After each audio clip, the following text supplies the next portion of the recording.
안녕하세요, 선예 건축의 선예 이모입니다. 이모부? 오늘은 건축 분쟁 사례 알아볼 건데 네네네. 문제를 어떻게 해결할까를 알아보는 게 아니고 이 현장에서 어떤 문제가 생겼고 왜 생겼고 이런 문제가 생기지 않게 하기 위해서 관리자가 어떤 역할을 했어야 되는가를 알아볼 거야. 그동안 배운 걸 리마인드 하는 시간이군요. 그렇지. 그리고 앞으로 우리가 어떤 걸 더 배워야 되는지 알아볼게. 우선 첫 번째 23년 12월에 계약하고 계약상이 완공일이 24년 7월 인허가가 늦게 떨어져서 착공을 좀 늦게 시작했대. 공사는 하고 있는데 진전이 되지 않고 공사비는 이미 다 지급한 상태. 시공사가 돈이 없어서 건축주가 직접 자재를 사주기도 했고 가스비도 건축주 보고 내라고 하고 자재도 또 사달라고 하고 그래서 건축주는 이게 어떻게 고소가 가능한지 중고금 받을 수 있지 걱정된다고 하는데 자 여기서 어떤 문제가 있냐 좀 정리를 하면 첫 번째 인허가가 지연됐고 그래서 착공이 지연됐어. 두 번째가 공사비는 지급이 다 끝났는데 공사가 진행이 안 되고 있다. 세 번째가 건설사가 작업이 부족하다고 해서 건축주는 자재를 사주고 있고 그리고 또 지금까지 사준 거 외에 가스비하고 또 앞으로 공사를 할 때 필요한 자재를 더 사달라고 해. 답답하네요.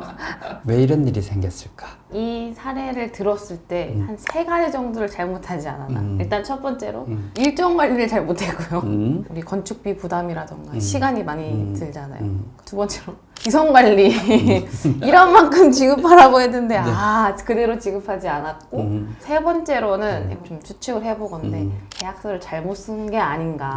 왜냐면은 이렇게 계속 돈을 달라고 하는데 뭐 자재가 얼마큼 나갔고 이런 수량 산출 내역서도 없고 분명히 견적도 잘못 받았을 것 같고 뭐 한두 페이지짜리 그런 계약서도 당연히 엉망이었지 않았을까. 사실 여기서 조금 의심이 가는 거는 건축주하고 건설사 계약이 설계가 다 끝나기 전에 한 게 아닌가. 인허가가 나기 전에 계약을 했다는 거잖아. 네, 그럼 설계 도면이 부족한 상태에서 공사를 시작을 했다는 거고 계약할 시기에 공사비가 확정이 안 됐을 거라고 봐. 도면이 다 나오지 않은 상황에서 그러니까 허가 도면만 가지고 허가 도면 전이겠지, 그지? 중간 설계 정도로 계약을 한 거야. 그럼 허가 과정에서 좀 바뀐 걸 수도 있을 거고 실시 설계가 나오지 않은 상태에서 이미 계약 금액이 확정되고 계약이 된 거야. 그럼 당연히 분쟁이- 빈 공간이 많죠. 그렇지. 도면에 잘못된 거나 누락된 것도 있을 수 있을 거고 공사비도 정확하지 않았을 거고 그리고 공사비는 건축주가 지급을 완료했다라고 하는데 공사는 진행이 안 되고 있어, 그지? 네. 그러니까 우리가 공사할 때 첫 번째 원칙이 뭐였지? 일한 만큼. 그렇지. 일한 만큼만 지급을 해야 돼. 근데 돈을 더 줄 수도 있지. 그건 선급금을 주는 거지. 네네. 선급금은 선급금 보증서를 받았어야 되는데 아마도 계약서에 그런 내용들이 없었을 거라는 거지. 자, 건설사의 자금이 부족했다. 다시 좀 돌아서 보면 건설사도 견적을 하면서 계약을 하면서 실제로 이 금액으로 공사가 끝날지를 몰랐던 것 같아. 그러니까 도면이 픽스가 안 된 상태에서 계약을 했으니까 그러면 당연히 건설사는 자금이 부족해질 수밖에 없겠지. 그때 계약했을 때는 뭐 디테일형까지 다 안 나온 상태에서 계약을 했기 때문에 공사를 하다 보니까 실제로 건설사가 예상한 금액보다 공사비가 계속 더 올라가. 그럼 또 달라고 할 수밖에 없는 그렇지. 거죠. 공사비는 달라고 할 수밖에 없는 거. 그래서 공사비가 정확하게 얼마였다를 서로 모르고 공사를 진행을 했는데 공사비는 계속 더 달라고 하고 그래서 이제 이게 앞에서 작게 막을 수 있는 거를 뒤에서 이만큼을 공사할 때 해결해야 되는 거예요. 그래서 지금 고소도 가능한지 확인해 보려고 하고 준공을 받을 수 있을지도 걱정이 되고. 그럼 앞에서 설계 관리도 잘했어야 됐는데. 그치. 순서를 잘못한 거지. 설계가 다 끝나고 금액이 확정되고 계약이 돼야 되는데 설계도 덜 끝난 상황이면 금액도 확정이 안 된 상태에서 계약이 먼저 이루어졌다는 거. 공사 시작할 때 둘 다 얼마의 공사가 끝날지를 모른다는 거. 당연히 내역도 없을 거고 디테일도 없을 거기 때문에 공사하는 과정에 예상치 못한 변수들이 막 터졌을 거야. 그게 다 돈으로 환산이 됐고 건설사는 공사비가 부족하니까 공사를 할 수가 없지. 왜냐하면 하도업체에 돈을 못 주면 하도업체는 일을 안 하기 때문에. 당연히 안 하죠. 자, 그럼 여기서 관리자가 어떤 걸 했어야 돼? 일단 순서를 알았어야 했고 건축 그치. 순서를 그리고 설계 관리를 했어야 됐죠. 건축주한테 얘기를 했어야 돼. 지금 계약하면 안 됩니다. 일단 스톱. 스톱. 설계 끝나고 계약해야 됩니다. 라고 했어야 될 거고 그 다음에 계약할 때 공사비를 픽스를 쳤어야 된다. 확정된 금액으로 공사비가 산출될 수 있도록 했어야 된다는 거지. 그리고 그 공사비가 수량 내역에 따라서 만들어졌어야 된다는 거고. 공사비가 지급이 완료가 됐다고 하는데 중간중간에 계속 공사비를 지급을 했을 거였잖아. 네. 얼마나 했는지도 모르고 그냥 건설사가 달라는 대로 준 거야. 그럼 진척 사항도 확인을 계속 했어야 되는 거예요? 그치. 이런 경우는 어떤 일이 있더라고 하더라도 일한 거 이상으로 주면 절대 안 돼. 근데 일한 것보다 덜 주면은 공사가 진행 자체가 안 되기 때문에 그때는 건설사는 건축주에게 공사 중단을 요청을 할 수 있죠. 그렇지. 관리자의 그치? 역할이 굉장히 중요한데요. 그 다음에 한번 보자. 5달 전에 계약하고 공사 시작했는데 한 달 지나면서부터 여러 문제가 생기기 시작했고 그나마 공사는 거의 마무리가 됐는데 대금에 잔금도 어느 정도 남겨놓고 지급했고 갑자기 업자로부터 연락이 끊겼어. 이제 여기서 문제인 게 그동안에 이 건물에서 일한 사람들과 자재를 대준 사람들, 그 사람들이 돈을 못 받았던 거야. 지금 연락이 두절된 업체하고 계약을 끊고 다른 사람을 시켜서 집을 마무리하려고 하는데 상관없겠죠? 상관이 있겠지? 그 업자로부터 돈을 받지 못한 사람, 이제 하도급 업체들이 대금을 달라고 할 경우 제가 지불해야 될 의무가 있는지 궁금하다. 자, 첫 번째 공사 중단, 연락 두절. 두 번째 하도급 대금 미지급. 이걸로 요약이 될 수 있을 것 같아. 근데 일반적으로 현장들에서 생기는 문제들이 공사 딱 시작하고 나서 한 달 정도까지는 괜찮아. 한 달쯤 됐을 때가 어떤 시기일까? 첫 번째 기상이야. 첫 번째 기상까지 잘 나간 거군요. 여기서 가장 큰 문제는 공사가 다 끝나지 않았는 업체가 계약을 이행하지 않고 가버렸잖아요. 지금 연락도 안 되고. 그 계약이행 증권 같은 거 받았으면은 할 수 있지 않을까? 그리고 이 하도급 업체랑 자재 업체는 사실 이거 잘 모르겠어요. 속이 답답해집니다. 우선은 공사가 중단됐을 때 건축주에 기책이 없다라고 하면 건축주는 계약을 해지를 할 수 있어. 공사를 할 때 공사 기간이 정해져 있을 거고 계약된 공사 기간보다 지연됐을 경우는 지체상금이 발생을 하게 될 거고 그 지체상금 일정 금액이 넘어가게 되면 표준계약서상에는 계약을 해지할 수 있는 조항들이 있거든. 근데 그 조항들이 없고 하다면 이 내용만으로는 계약 끊고 하기가 사실 좀 어려워. 왜냐? 건설사는 공사를 왜 중단했을까? 일을 안 해서 업체들이? 그러니까 이제 만약에 이걸 가지고 계약을 해제를 하려고 했어, 건축주가. 근데 건설사가 대응할 수 있는 방법은 글쎄요. 추가 공사비 있는데 추가 공사비를 안 줬다. 그렇게 대응을. 그러면은 적산 다 하고 내역서 있으면 물론 여기 안 나와 있지만 그럼 대응 건축주도 할 수 있는 거잖아요. 그렇지, 그렇게 할 수 있는. 그러니까 그걸 하기 위해서는 수량산출서 내역서가 있어야지 이게 가능하다는 거고 계약서에 계약이행증권과 공사기간, 그다음 지체상금, 수량산출서 내역서가 있어야지 이 상황을 대응을 할 수 있는 거야. 사실 완공을 어쨌든 내야 되는 거잖아요. 준공 내야지 중요한 건데. 근데 여기서 이제 두 번째 문제가 하도급 대금 미지급이지. 그치? 네. 아마 하도업체들이 현장에 와서 유치권 행사를 할 거야. 플랜카드 걸어놓고. 그렇지. 이걸 막기 위해서는 그러니까 가장 좋은 방법은 건축주가 기성금을 지급을 하고 그 기성금이 하도업체까지 공사비가 지급된 거를 확인을 해야 돼. 근데 사실 그 하도급 업체한테 별도로 물어보지 않는 이상 확인하기는 어렵잖아요. 뒤에서 해결하는 방법이 하나 있긴 한데 첫 번째 기성을 줬어, 건설사에게. 그리고 이제 두 번째 기성을 줄 때 건설사에게 첫 번째 기성 중 금액으로 하도업체에 대금 지급한 영수증을 달라고 하는 경우가 있어. 그럼 적어도 한 달 늦게는 확인이 가능하니까. 이렇게까지 문제가 끌진 않겠네요. 그렇지, 여기까지 가지가 않는 거지. 그거는 이제 관리자가 그 역할을 해야만 가능해. 그래서 여기서 문제가 첫 번째가 계약을 끊고. 이게 사실 어려운 문제야. 계약을 그냥 끊으면 안 되고 계약상에 있는 건설사의 귀책 사유로 계약을 해지해야만 이게 가능해. 안 그러면 다시 소송을 당할 수가 있거든. 그렇죠. 그리고 나면 하도업체들이 돈을 못 받았잖아. 1차적으로 건축주에게 하도업체가 돈을 달라고는 할 수는 없어. 그쵸. 직접 계약자가 아니기 때문에. 근데 계약이 유효한 상태는 달라고 할 수가 있는 거지. 유치권을 행사하거나. 그래서 계약 해지하는 게 먼저이고 계약이 해지가 되고 나서 건축주가 건설사한테 돈을 다 지급했다라고 하게 되면 여기서 자유로워질 수는 있어. 하지만 현장 찾아오고 블랙카드 걸고 그거는 막을 수가 없고. 그러니까 이런 일이 안 생기게끔 원래부터 했어야 되는 거야. 이게 점점 관리자의 역할이 관리자가, 중요성이 엄청 관리자들이 커지는데. 이런 역할들을 해야 돼. 사실 공사 중단되고 연락 두절되면 지체 상금을 물리고 계약 해지하고 계약이행증권 받아서 공사 진행하면 되거든. 깔끔하게 해결될 수 있는 게 이 앞 단계의 준비 과정들이 없었기 때문에 이런 일이 생기는 거고, 계약 해지하려고 하면 건설사가 대응을 하는 게 왜 공사를 중단했느냐라고 하면 주공사비를 건축주가 안 줘서 그렇다, 설계 변경 비용을 안 줘서 그렇다고 대응을 하게 돼. 근데 그런 거에 대응을 잘 할 수 있으려면 수량산출서 내역서가 있어서 기성을 줄 때마다 실제로 건설사가 일한 것만큼만 딱딱딱 지급해 왔으면은 이런 문제들이 싹 다 사라지게 되는 거지. 세 번째 보자. 자, 이분은 고소를 하신 분이야. 계약 금액 다 줬고 추가 금액까지 다 줬는데 공사비가 없다고 공사를 하지 않고 있다. 계약 금액하고 추가 공사비를 왜 다 줬느냐? 공사 자재비가 오를지 모르니 사전에 자재를 산다고 해서 미리 지급을 했다. 근데 자재업체에게 자재비를 받았는지 확인을 해보니까 답을 못 들었고, 건설사에게 건축자재 영수증을 요청을 했는데 그것도 주지 않고 있고, 현재 돈은 다 줬지만 공사가 진행을 봐서는 한 반 정도밖에 진행이 안 돼 있다.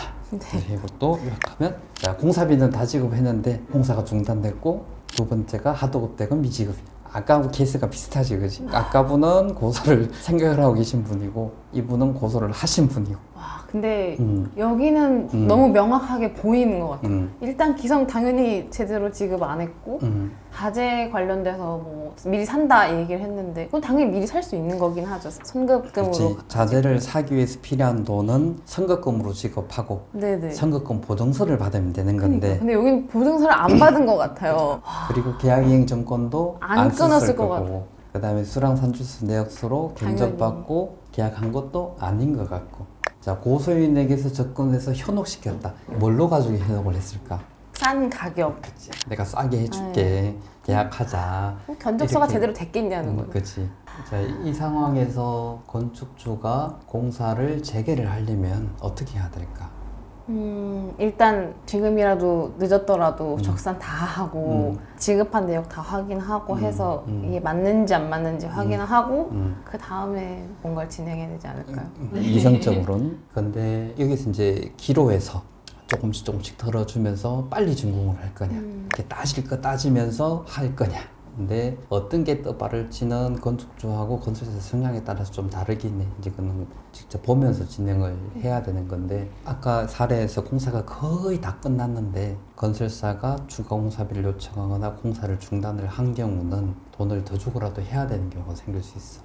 왜냐, 서로 티격태격 싸우고 뭐가 맞는지를 따지다 보면 준공 기간은 더 길어질 거고, 그럼 그 늦어진 기간 동안 건축주는 은행에서 대출을 받았다면 이자 내야 되고, 빨리 짓지 못해서 임대료나 이런 걸 못 받으니까 기회 상실이 되잖아. 손해가 더 커지는 거야. 차라리 완공이 나올 수 있는 거예요, 준공은. 근데 이 기간 동안에도 건설사는 손해를 안 보는 게 아니야. 그러니까 서로 칼을 찌르는데 누가 더 피를 많이 흘리는가의 싸움이 되니까 최악의 상황들이 이렇게 될 수밖에 없어. 자, 관리자는 뭘 했어야 됐을까? 실제로 이 건설사가 이 건물로 공사가 가능한지를 확인을 했어야 되는 거야. 실제로 공사를 못하는 금액으로 견적을 냈다라고 하면 이 업체는 안 됩니다라고 얘기를 했어야 되는 거고, 그리고 계약이 이루어졌어야 되는데 그 수량산출서 내역서가 있었어야 될 거고, 그래야지 공사가 2분의 1밖에 안 되는데 100% 나가는 일이 없겠지. 그죠. 그리고 만약에 이런 일이 발생했다고 하더라도 대응이 가능한 그치, 거죠. 대응이 가능한. 자, 시공사가 저렴한 금액으로 제안해서 계약을 했다. 공사를 진행하다가 갑자기 중단시키고 추가 공사비를 요구했다. 합의가 안 되는데 이렇게 중단시켜서 제가 손해본 비용을 소송으로 받을 수 있을까요? 이거 건축 사기 같은데 떼인 돈 어떻게 받나요? 자, 여기도 또 마찬가지. 공사 중단됐고 추가 비용을 요청을 했고 이 추가 비용 합의가 되질 않아. 자, 공사 도중에 건설사하고 건축주하고 누가 협상력이 더 떨어지느냐. 저번 시간에 배웠지. 건축주가 무조건 떨어진다. 그치. 건설사가 우위에 설 수밖에 없어. 그래서 건축주는 또는 관리자는 건설사하고 협상 테이블에 앉는 횟수 최대한 적어야 돼요. 최대한 적어야 되는 거야. 근데 요거는 너무 짧은 사연에서 너무 갑갑함이 모든 것들이 느껴져요. 다 들어있지, 그치? 자, 여기는 건설사의 빙의를 해서 네. 왜 이런 일이 생겼을까를 한번 볼게. 자, 아마도 설계도면은 실시 설계까지 안 나온 설계도면으로 했을 확률들이 커. 그러면 설계도면이 정확하지 않은 상태에서 금액이 설비를 하고 공사를 진행했는데 설계도면에 누락된 거. 공사하다가 건축주가 뭔가를 또 바꿔달라고 했겠지. 이런 것들이 계속 쌓였어. 근데 건설사 내 입장에 봤을 때는 지금 돈을 더 못 받으면 이건 다 손해를 볼 거야. 나중에 뒤에서 다 못 받으니까. 중증시켜 놓고 나면은 내가 돈을 못 받잖아. 그럼 어떻게 해야 돼? 앞에서 미리 받아야 되는 거. 무력 행사를 하든 뭔가를 해야 되지. 네네. 말로 해서는 안 돼. 그리고 이미 본인은 공사를 한다고 돈이 들어가는 상태니까 지금 중단시켜서 공사비를 정상화하지 않으면 추가 비용을 본인이 다 떠안아야 되는 거야. 그래서 당연히 공사 중단을 할 수밖에 없고 추가 비용을 요청을 했는데 건축주는 처음부터 저렴한 금액으로 했으니까 원복이 돼야 되겠지. 네네네. 원복이 되면은 건축주가 예상한 금액은 100원인데 실제로 내가 봐야 될 금액이 1000원이야. 합의가 될까? 전혀 안 되죠. 건설사 입장에서 내가 손해야 이렇게 그치. 말할 텐데. 건축주를 위해서 계약을 하고 공사를 했는데 이걸 하면 할수록 나는 계속 손해야. 손해를 안 봐야 되겠지, 그치? 이익은 못 본다고 하더라도 그래서 그런 입장 차이 때문에 계속 합의를 못 하는 거지. 그래서 중단이 된 거고. 중단이 된 거야. 그런 일이 없게끔 하려고 하게 되면은 맨 앞단에서 공사비가 실제로 이 현장에 얼마가 들어가는지를 정확하게 견적을 내고 그걸로 계약을 했어야 되는 거. 그걸 하기 위해서는 설계도면이 누락된 거나 잘못된 게 없는 상태로 시작이 됐어야 되는 거. 네. 그리고 그것으로 계약을 해야 되고 그 계약할 때 이런 변경이 인한 것들이 공사비를 어떻게 할 건지가 계약서에 들어 있어야 되겠지. 거의 대부분의 현장들이 변경들이 일어나. 그럼 변경들이 일어날 때 어떻게 금액을 책정을 할 거냐? 계약서에 명기가 돼 있어야 되겠지. 만약에 거실의 벽에다가 대리석을 붙이기로 했어. 네. 건축주가 많이 바뀌었어. 거실의 나머지 벽도 대리석을 붙이려고 해. 다 면적이 원래 10m 제곱으로 메다 제곱당 10만 원에 계약을 했는데 옆쪽 벽에다가 또 붙이니까 20m 제곱이 된 거야. 네. 그러면 그것을 변경을 할 때 어떤 기준을 가지고 할 건가? 기준까지도. 그게 이제 계약서에 들어 있어야 되는 거야. 예를 들어서 건설사가 계약할 때 10m 제곱 했는데 요거 10m 할 때는 우리가 들어간 인건비로 하겠다, 일식으로 하겠다, 아니면 네. 이런 식으로 해서 비용을 더 청구할 수도 있을 거고, 아니면은 계약상에서 처음에 계약된 단가 그대로 하는 걸로 설계 변경을 하겠다, 공사비 변경을 하겠다라고 계약상에 명기가 돼 있으면 그대로 하면 되는 거고, 여러 가지 방법들이 있는 거야. 근데 그 중에서 어떤 걸 할 건지를 계약서에 있어야지 합의가 되는 거야. 관리자가 계약서를 쓸 때 공사비 변경의 내용을 계약서에 어떻게 넣어야 될지 건축주는 알기가 어렵지. 건축주는 건축의 전문가가 아니잖아. 그럼 만약에 건축주가 관리자 역할을 하고 싶을 수 있잖아요. 그러면 그걸 다 알고 해야 되는 그치. 거네요. 알고 넣어야 되는 거야. 합의가 길어지면 질수록 건축주는 계속 손해가 발생하고, 그렇다고 건설사가 손해가 안 생기는 건 아닌데 건설사가 손해가 생긴 만큼 건축주에게 더 많은 비용들을 계속 요구하겠지. 그래서 저번에 얘기한 대로 합의가 길어지면 질수록 공사비는 계속 올라가는 거야. 지금 배운 게 계속 생각이 납니다. 이 사례와 함께 보니까. 그치? 자, 좀 정리를 하면 어떻게 했어야 되냐. 첫 번째, 실제 공사 가능한 금액으로 견적한 건설사를 선택을 해야 돼. 저렴한 금액으로 거의 다 공사 끝날 때 되면은 낮춘 금액보다 2배, 3배가 더 올라가는 게 거의 100%야. 그래서 실제 공사 가능한 금액을 하기 위해서 뭐가 필요하지? 설계도면이 검토가 되는 되고 네. 누락된 게 없도록 한 다음에 그걸로 수량산출서 내역서를 만들어서 그걸로 건설사한테 견적을 받고 그 견적 금액이 실제로 공사가 가능한지를 확인하고 견적을 받았다고 하더라도 실제 공사 가능한 금액을 낸 업체를 선택을 해야 돼. 두 번째, 기승금은 한 달에 한 번 일한 만큼 무조건. 무조건 이것만 지켜도 반은 돼. 자, 세 번째, 계약서.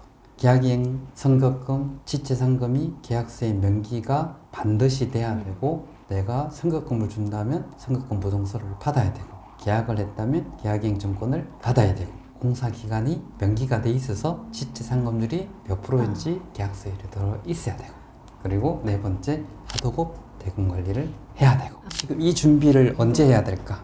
이 과정들을 설계 끝나고 나서 시공사 계약 전에 그 사이의 리스크를 없애야 되니까. 그래서 다음 촬영에 강의에 해야 될 내용이 설계가 끝나고 건설사한테 견적 받는 과정부터 계약하는 과정까지 갈 거잖아. 이 기간 안에 이것들이 다 끝나야 되는 거야. 와우, 그 짧은 시간 안에. 이 준비들을 다 하고 계약서 도장을 찍어야만 아까 왔던 그런 사례들, 일이 생기지 않을 수 있게끔 만들고 생기더라도 해결할 수 있는 거. 사실 아까 그 사례들 나한테 가져온다고 하더라도 해결할 수 있는 방법이 없어. 이미 사고는 다 터졌기 때문에. 그러니까 피해를 최소화하는 거는 할 수가 있겠지만 없는 것처럼 할 수가 없어. 그리고 가장 큰 거, 계약서가 제대로 안 돼 있으면 해결이 안 되죠. 네, 해결이 안 돼. 그냥 소송으로 가는 게 더 나을 수도 있어.